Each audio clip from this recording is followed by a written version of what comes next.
एक आरोपी हत्यारा अदालत कक्ष में जोर जोर से रो रहा है। अभियोजकों के अनुसार उसने शयन कक्ष में किसी और की जैकेट मिलने पर पत्नी की गोली मारकर हत्या कर दी। शनिवार 24 मई सुबह 8:30 बजे के बाद पुलिस को एक व्यक्ति के गोली लगने की सूचना मिली और वे मौके पर पहुंचे। हम बॉस्टन रिपोर्टर से सुन रहे हैं जो उस वक्त अदालत में मौजूद थी जब वहां आंसू बह रहे थे। यह स्कैंडल लॉ एंड क्राइम द्वारा प्रस्तुत है। मैं सियरा गिलेस्पी हूं। अदालत कक्ष में भावनाएं देखना असामान्य नहीं है, खासकर उन मामलों में जिन्हें हम कवर करते हैं। मेरा मतलब है ये यौन अपराध, दुर्व्यवहार, हत्या जैसे मामले हैं। ये सभी वाकई बहुत भावुक कर देने वाले मामले हैं। अधिकतर मामलों में आप पीड़ितों या बचे लोगों को रोते देखते हैं, कभी कभी परिवार के सदस्य भी। लेकिन शायद ही कभी आप किसी आरोपी को, जिस पर किसी की हत्या का आरोप है, पहली पेशी पर रोते हुए देखते हैं। लेकिन इस हफ्ते बॉस्टन में ठीक ऐसा ही हुआ।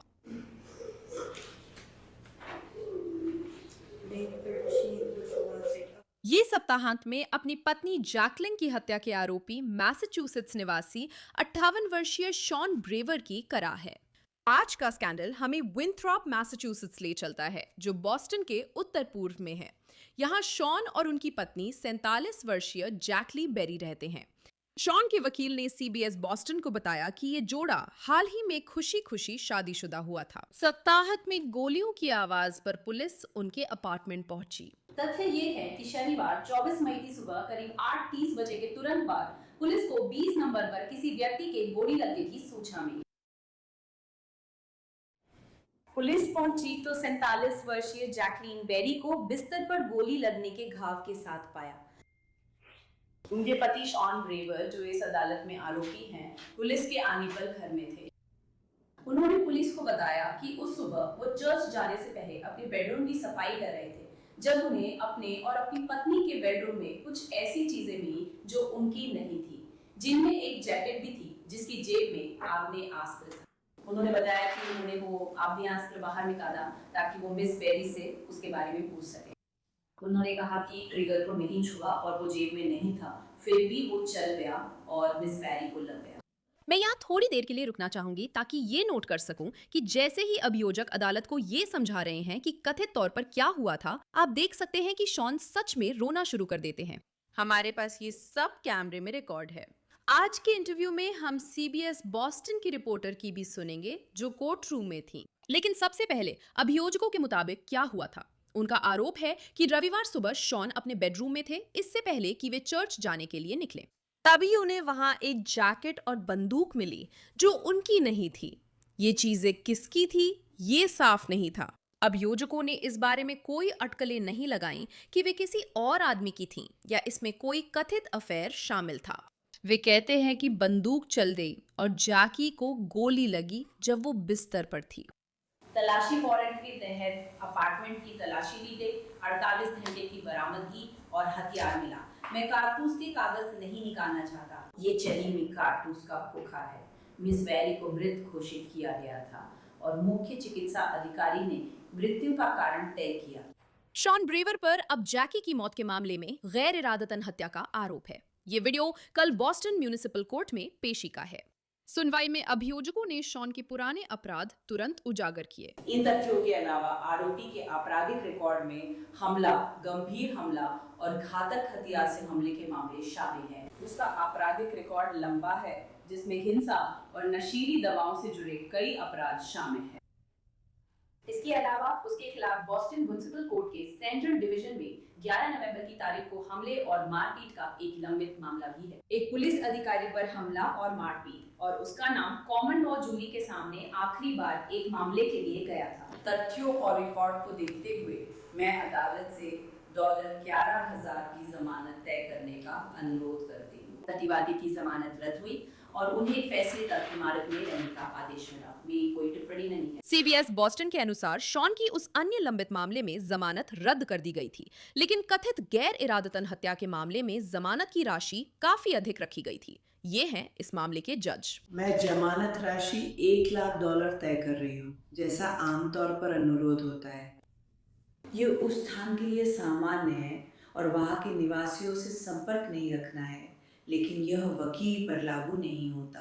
मैं फिर से नोट करता हूँ कि उस साउंड बाइट में शॉन दिख नहीं रहा क्योंकि वो चेहरा ढक रहा है। अगली क्लिप में वकील जब जमानत और कोर्ट डेट्स पर चर्चा कर रहे हैं, आप उसे रोते हुए सुन सकते हैं।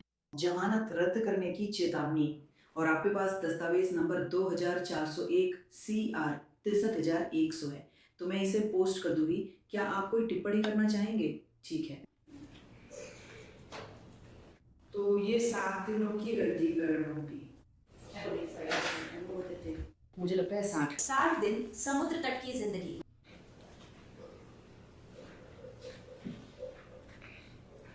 और हम उसे वापस लाएंगे या उसे सेंट्रल भेज देंगे 30 दिनों के लिए।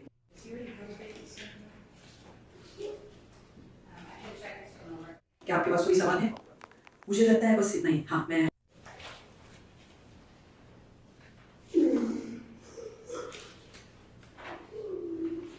अभी मैं आखिरी डॉकेट चेक करने जा रही हूँ। 17 तारीख को ट्रायल है, तो हमारे पास इसे 17 जून के आदेश का हिस्सा बनाया जाएगा। सुनवाई इस तरह समाप्त हुई। आपकी जमानत $1,00,000 की राशि में लगाई गई है। स्थान से दूर रहने और वहां के निवासियों से कोई संपर्क ना रखने की शर्तें हैं। कृपया ध्यान दें कि अगर आप अपनी रिहाई की शर्तों का उल्लंघन करते हैं या यह मामला लंबित रहते कोई अपराध करते हैं तो आपकी जमानत रद्द की जा सकती है और आपको 90 दिनों तक बिना जमानत हिरासत में रखा जा सकता है।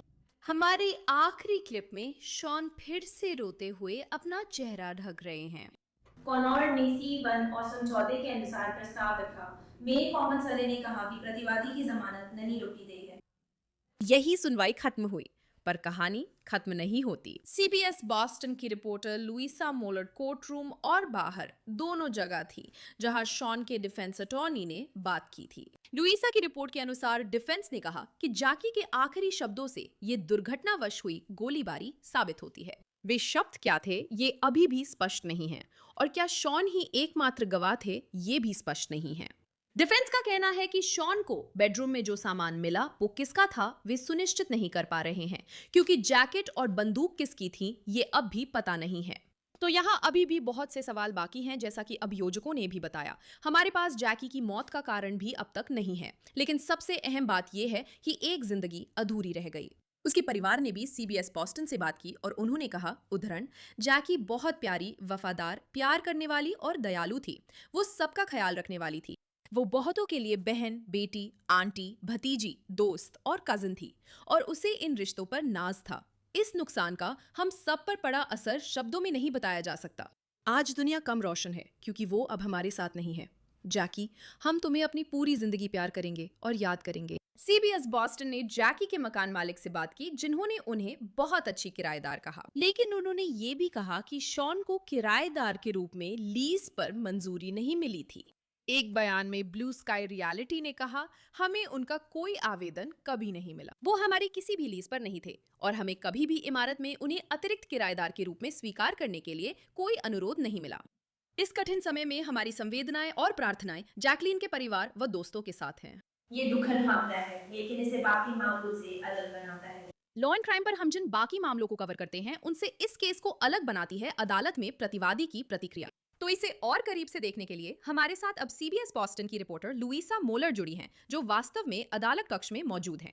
लुइसा, आज हमारे साथ स्कैंडल में शामिल होने के लिए धन्यवाद। आपको देखकर अच्छा लगा और मुझे पूछना ही होगा। मुझे पता है कि आप बॉस्टन में 1 दशक से भी ज्यादा समय से काम कर रही हैं। आपने कई बार अदालत कक्षों में समय बिताया है। क्या आपने इससे पहले कभी ऐसा देखा है कि प्रतिवादी अदालत में रो रहा हो? सबसे पहले सियरा, मुझे बुलाने के लिए धन्यवाद। 11 साल की फाइलों में वापस जाना मुश्किल है, लेकिन मैं निश्चित रूप से कह सकती हूँ कि ये एक बहुत ही अनोखा अनुभव था। हम अक्सर किसी आरोपी को भावनात्मक रूप से प्रतिक्रिया करते हुए नहीं देखते हैं, क्योंकि ज्यादातर मामलों में उनका बचाव पक्ष ऐसा नहीं चाहता, और आप जानती हैं, कोर्ट अधिकारी और जज भी ऐसा नहीं चाहेंगे। लेकिन इस खास मामले में हमारे पास एक आरोपी था, शॉन ब्रेवर, जो जैसे ही कोर्ट रूम में आया तुरंत ही भावुक हो गया। वो साफ तौर पर ऐसे चेहरे के साथ अंदर आया जैसे वो आंसू रोकने की कोशिश कर रहा हो। और फिर जैसे जैसे अराइडमेंट आगे बढ़ा, जो कि आप जानते हैं एक बहुत ही सामान्य प्रक्रिया है, और अराइडमेंट आपराधिक मामले में पहला कदम होता है। हमने पहले उसके चेहरे पर आंसू देखे और फिर उसे सुना। एक समय पर उसने अपना सिर अपनी बाह में रख लिया और उसे कोर्ट रूम के लॉकअप एरिया की रेलिंग पर टिका दिया और फिर हमने उसकी जोर जोर से सिसकियां सुनी। कोर्ट अधिकारी या बचाव पक्ष के वकील ने कभी उसे रोकने को नहीं कहा। ऐसा लगा कि हम बस चीजों को आगे बढ़ा रहे थे, लेकिन वो पूरी प्रक्रिया के दौरान रोता रहा, जो कि बहुत अलग और दिल तोड़ देने वाला था। हाँ, हमारे पास एक वीडियो है जिससे इस एपिसोड में कुछ साउंड बाइट्स लिए गए हैं। और ये दिलचस्प है कि आपने ये बात कही कि उन्होंने इसे रोकने के लिए कुछ नहीं कहा, क्योंकि कई बार आप जानते हैं जज और वकील बस प्रक्रियात्मक बातें कर रहे होते हैं। सच कहूं तो जैसे ठीक है, अगली सुनवाई कब होगी, यहाँ हम जमानत के बारे में बात कर रहे हैं। आप सुन सकते हैं कि वे जिन बातों पर बात कर रहे हैं उनके बीच उसकी हल्की सिसकियां सुनाई देती हैं। मुझे लगता है आपकी प्रतिक्रिया से दर्शक साउंड बाइट्स देखकर खुद तय कर सकते हैं कि वे क्या सोचते हैं। लेकिन अदालत कक्ष में आपकी प्रतिक्रिया, क्या आपको लगता है कि वो असली थी? आप जानती हैं, कहना मुश्किल है। ये वाकई असली लग रही थी। उसकी आंखों से सच में आंसू बह रहे थे और चेहरे पर लुढ़क रहे थे। मेरी नजर से दर्शक दीर्घा में बस स्पष्ट करने के लिए, आप जानती हैं, कोर्टरूम में बाईं और दाईं तरफ बेंच जैसी सीटिंग है और मेरी सीट ठीक उसी तरफ थी जहां उसे रखा गया था। तो मैं उसकी सिसकियां और भी साफ सुन सकती थी। और फिर जब मैंने बाद में वीडियो देखा तो उसके चेहरे पर आंसू बहते हुए देख सकती थी। मुझे लगता है कोर्ट में ऐसे भावनात्मक विस्फोट पसंद नहीं किए जाते। और अगर ऐसा कुछ लगता कि ये नाटक या दिखावा है, तो मुझे लगता है कि आमतौर पर कोई ना कोई, या तो कोर्ट अधिकारी या जज, हस्तक्षेप करता और कोर्ट में अनुशासन बनाए रखने के लिए कुछ कहता। और इस मामले में उन्होंने ऐसा नहीं किया। हाँ, हमारे दर्शकों के लिए ये जाना पहचाना है, क्योंकि लॉ एंड क्राइम पर कोर्ट रूम के टॉप 15 हंगामे जैसे एपिसोड्स हैं। आपने जज को कहते सुना, ये अदालत है, आपको खुद को संभालना होगा। यहाँ ऐसा कुछ नहीं हुआ। तो मैं आपसे काफी हद तक सहमत हूँ कि शायद ये सच था कि उसके अंदर वाकई ये भावनाएं थीं। मुझे लगता है कि ये बातें उन आरोपों से भी जुड़ी हैं जो उस पर लगे हैं, क्योंकि law and crime on scandal में मैं आमतौर पर सुपारी देकर कराई गई हत्या, पति को जहर देना या ऐसे प्रेम त्रिकोण जो 100 चाकू के घावों पर खत्म हुए कवर करती हूँ। लेकिन यहाँ ऐसा कुछ नहीं हो रहा है ना? क्योंकि उस पर गैर इरादतन हत्या का आरोप है, फर्स्ट डिग्री मर्डर का नहीं। हाँ, तो ये एक बेहद अनोखा मामला है और मेरे लिए भी ये एक अनोखा अनुभव है, जहां अभियोजन और बचाव पक्ष तथ्यों को लेकर असहमत नहीं दिखते। तो अदालत में जिन तथ्यों का वर्णन किया गया वे ये हैं कि रविवार सुबह वो अपनी विंथ्रॉप वाली अपार्टमेंट में अपनी नई पत्नी के साथ था, जिनसे उसकी शादी को कुछ ही हफ्ते हुए थे। जब अभियोजन पक्ष कहता है कि उसने अपने अपार्टमेंट में एक जैकेट देखी जो उसके लिए अनजानी थी और उस जैकेट में एक हैंडगन थी जो उसने पहले नहीं देखी थी, और अभियोजक के अनुसार उसने हैंडगन उठाई ताकि वो अपनी पत्नी 47 वर्षीय जैकलीन बेरी से पूछ सके कि ये कहाँ से आई, और पुलिस को दिए गए उसके बयान के अनुसार वो अपने आप चल गई। और इसलिए ये स्पष्ट रूप से एक गैर इरादतन हत्या का मामला माना जाएगा, क्योंकि इसमें कोई वे उसकी पत्नी को चोट या नुकसान पहुंचाने की मंशा साबित नहीं कर सकते। और आप जानती हैं, हम इसमें और गहराई से जा सकते हैं, लेकिन पुलिस रिपोर्ट इन तथ्यों का समर्थन करती है, जैसा कि उसने इंटरव्यू में कहा था। पीड़िता खुद जैकलीन बेरी ने पुलिस को बताया था कि उसे उसके पति ने गोली मारी थी, लेकिन ये एक तरह से दुर्घटना थी। और अगर आप वापस जाकर डिस्पैच ऑडियो सुने, जब वे पहली बार ईएमटी और पुलिस को 9 एक-एक कॉल में घटनास्थल के लिए भेज रहे थे, तो ऐसा लगता है कि जैकलीन बेरी ने कहा था कि उन्हें उनके पति ने गलती से गोली मार दी थी। मैंने ये इसलिए पूछा क्योंकि इस एपिसोड की कई जानकारियां आपकी रिपोर्टिंग और कोर्टरूम मौजूदगी से मिली हैं। आपने रिसर्च भी किया है और आपके आर्टिकल में एक बात खास तौर पर बताई गई थी कि डिफेंस अटॉर्नी ने कहा था कि जैकलिन की आखिरी बातों के मुताबिक उन्होंने भी इस बात की पुष्टि की थी कि ये एक हादसा था। क्या उन्होंने इस बारे में और कोई जानकारी दी कि उनकी आखिरी बातें क्या हो सकती थी? ये सब डिफेंस अटॉर्नी लोरेंजो पेरेज ने ही बताया था। और मुझे ये साफ कर देना चाहिए, इस केस की एक और खास बात यह है कि इसके कुछ हिस्सों को कोर्ट ने सील कर दिया है। अब हमारे पास ये बिल्कुल साफ साफ तस्वीर नहीं है कि उस अपार्टमेंट के अंदर असल में क्या हुआ था। हमें पुलिस रिपोर्ट तक पहुंच मिली, जो कि एक तरह की कहानी है, एक व्यापक विवरण है। ये बहुत विस्तार से नहीं बताती कि क्या हुआ था। बचाव पक्ष के वकील ने कहा, उसकी आखिरी बातों में से एक थी, मेरे पति ने मुझे गोली मारी। ये एक हादसा था और मैं यहाँ अपने शब्दों में कह रही हूँ।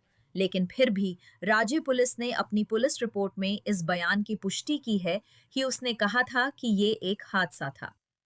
और 911 कॉल्स के अनुसार ऐसा लगता है कि वो कॉल करने वालों में से एक थी, कि शायद उसने सच में फोन उठाया और कहा, ये एक हादसा था, मुझे गलती से गोली लग गई थी।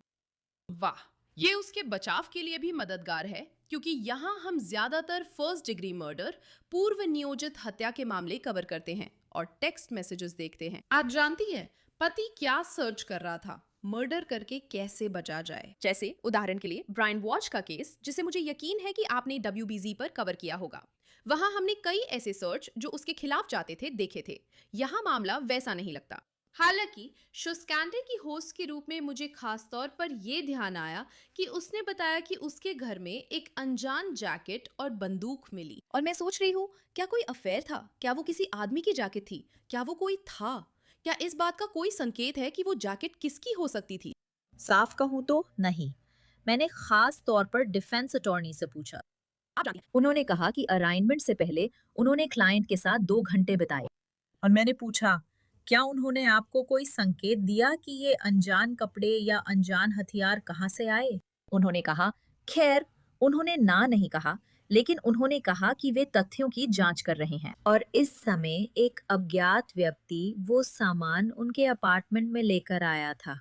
अब इस सब में दिलचस्प बात यह है कि शॉन ब्रेवर एक गंभीर अपराध में दोषी ठहराया जा चुका व्यक्ति हैं, जिनका आपराधिक रिकॉर्ड लंबा है। वो हथियार नहीं रख सकते। उनके रिकॉर्ड की वजह से उनके पास हथियार रखने का लाइसेंस नहीं हो सकता। मैं आग्नेयास्त्र रखने की वजहों पर कुछ नहीं कह सकती, मुझे नहीं पता। लेकिन जो मुझे पता है वो ये है कि उनके खिलाफ कई और मामले भी रहे हैं। खतरनाक हथियार के साथ हमला और मारपीट के आरोप लगे हैं। उन पर हथियार बंद डकैती का आरोप लगा और दोषी ठहराया गया। इसके अलावा उस पर पुलिस अधिकारी पर हमला, गिरफ्तारी का विरोध और खतरनाक हथियार से मारपीट जैसे लंबित आरोप हैं, जो उसे आग्नेयास्त्र रखने से रोकते हैं। वह आग्नेयास्त्र वहां कैसे पहुंचा? क्या उसे इसकी जानकारी थी और वह वहां क्यों था? ये सब इस मामले के लिए बहुत महत्वपूर्ण है। हाँ, आपने भी इसका जिक्र किया था। कल की सुनवाई में बताया गया कि वो गंभीर आरोपों का सामना कर रहा है और दोषी भी पाया गया है। उसका आपराधिक रिकॉर्ड है।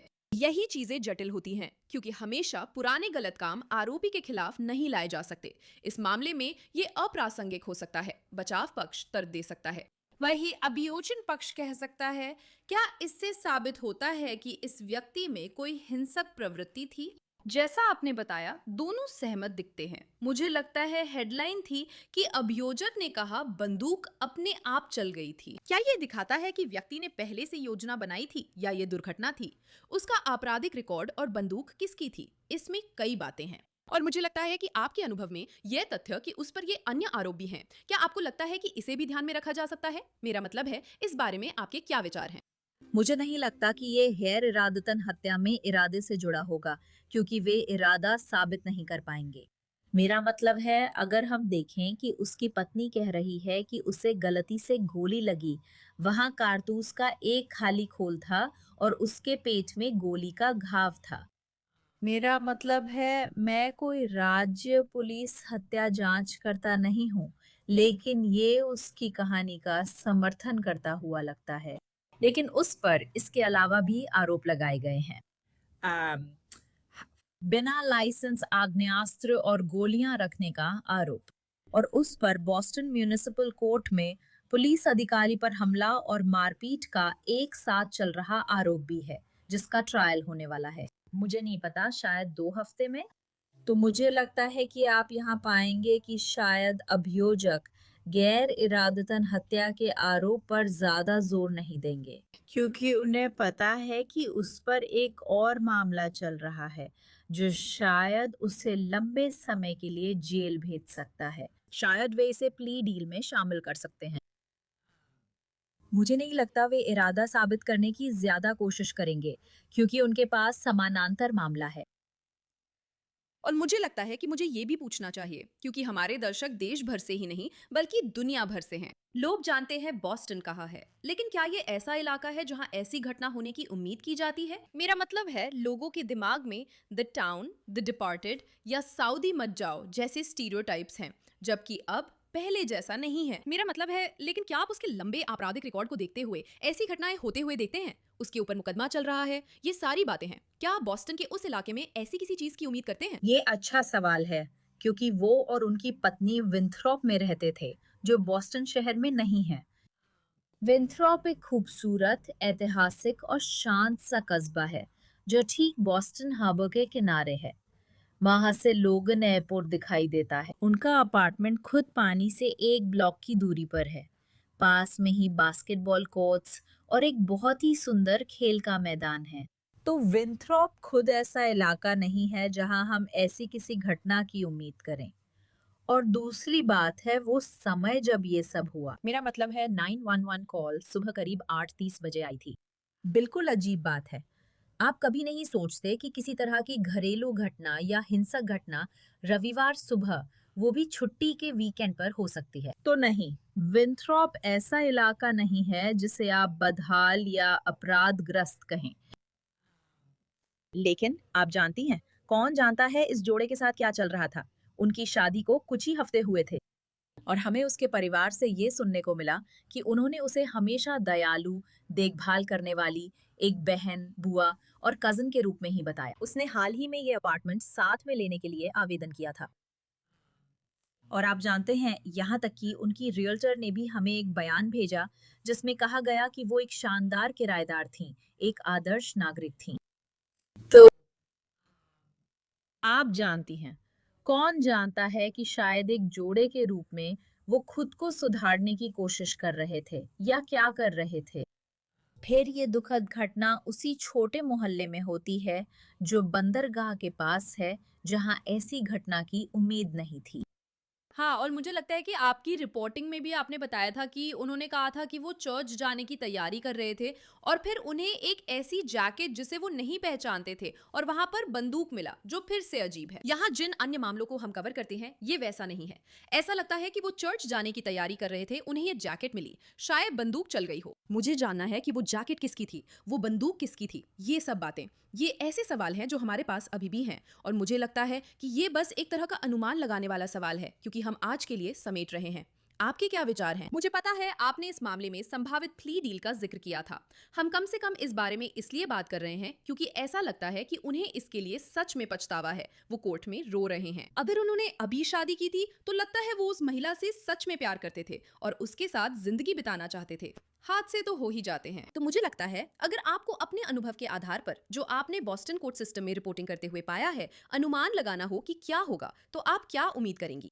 मुझे पता है उन्होंने कैम्ब्रिज में हथियार बंद डकैती के आरोप में प्ली डील स्वीकार की थी। उनके आपराधिक रिकॉर्ड में बॉस्टन म्यूनिसिपल कोर्ट के करीब 25 मामले हैं। मेरा सबसे अच्छा अनुमान यही होगा कि आगे भी एक प्ली डील ही होने वाली है। खासकर मेरा मतलब है, उसके पास एक आग्नेयास्त्र है और वो किसी भी हालत में उसे नहीं रख सकता, चाहे वो वहां कैसे भी आया हो। तो इस मामले में सबूत काफी मजबूत लग रहे हैं। उस पर एक साथ 2 मामले चल रहे हैं, उसका आपराधिक रिकॉर्ड भी लंबा है। मुझे नहीं लगता कि वो इसे ट्रायल तक ले जाएगा।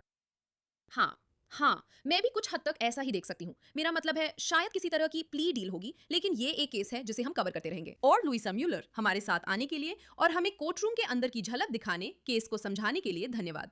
आपने इस पर बहुत अच्छी रिपोर्टिंग की है, तो आने और इसे समझाने के लिए धन्यवाद। मुझे खुशी हुई, मुझे बुलाने के लिए धन्यवाद। शॉन ड्रेवर को फिर कोर्ट में पेश होना है 15 जुलाई को पर्याप्त आधार तय करने की सुनवाई के लिए। यही आज के स्कैंडल एपिसोड का अंत होता है। अगर आपको ये पसंद आया और आप और देखना या मुझसे सोशल मीडिया पर जुड़ना चाहते हैं तो आप मुझे इंस्टाग्राम जैसे प्लेटफॉर्म्स पर सियरा गिलेस्पी के नाम से ढूंढ सकते हैं। आज के स्कैंडल एपिसोड को देखने के लिए धन्यवाद। मैं आपकी होस्ट सियरा गिलेस्पी हूँ। अगली बार मिलूंगी।